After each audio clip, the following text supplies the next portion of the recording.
Roller coasters are something that seem like they would last forever, but unfortunately, they do not. Whether the park needs something new, the coaster has reached the end of its service life, or it's just plain terrible, many rides leave us each season. However, many of these rides intrigue me, so today, let's remember these defunct attractions on Zach Coaster Crazy.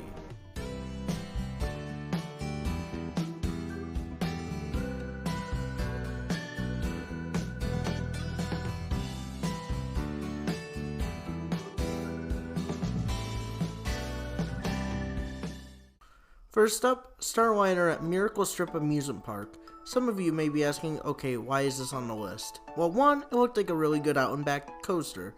Not unique, but cool. Two, I really like the name. It just sounds so cool. It's like how that one band named themselves Electric Light Orchestra. I love it. I know this is a very, very, very stupid reason to have it on the list, but I don't care. It looked like such a good ride.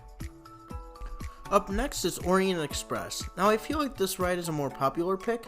It seems to me like it's a somewhat generic looper, but from what I've read up online, this thing was a treasure. It was loved. Those interlocking loops are only found on one coaster still, and people praise this thing endlessly. And I gotta say, after doing about 2 seconds of research, this ride looks good. It seems very intense and lots of fun. It's a shame this ride went, as its replacements don't seem as great as it was.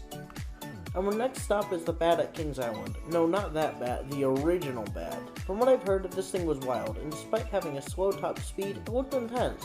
Because of the lack of banking, you would fly around those turns. It looks like something designed in Planet Coaster or Roller Coaster Tycoon. You might as well throw an Eagle Fortress in here too, as it looked similar to that. For this ride, we have to travel to Canada to the West Edmonton Mall. This is the Mindbender, apparently one of the most intense coasters of all time. This thing was one of the largest indoor coasters ever, at 145 feet tall and pulled over 5 Gs. Positives are some of my favorite forces on a ride, and this ride for sure would have satisfied that. Not only that, but I'm sure the head choppers on this thing would have been insane, given how compact this coaster is, and our rides going over it as well. It sucks as it was taken out, as it looked to be one of the best coasters in Canada. We now come to my home state, Ohio, for the Idora Park Wildcat. This thing looked strange. It had a funky layout, but looked pretty good. It seems like it had decent laterals and airtime, especially that second turnaround and first hill. It may have still been here today, but it burned in a fire in 1984.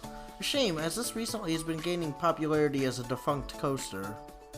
Staying in Ohio, we now come to Cleveland. Yeah, we're not doing that joke again. This is the Purist Spring Cyclone.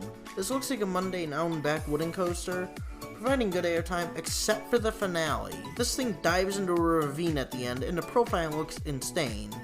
Not only would you feel some serious speed, but that valley looks like it would provide excellent positives. Unfortunately, I missed this by about 48 years. Whatever, you can't win them all. You can still experience rides like this, such as Thunderbolt at Kennywood, but this still intrigues me. Our last stop is once again in Canada, and you probably saw this coming, but it's the Crystal Beach Cyclone. This thing looks unreal. It looks straight out of a cartoon or a video game. It's just turn after turn. I mean, look at that hill. It was so intense they had to have a nurse on duty. Many today are curious about this ride, and I am too. So that is all for today. Have you ridden any of these rides? If so, were they any good? Be sure to comment below. Also follow my Instagram at ZachCoasterCrazy.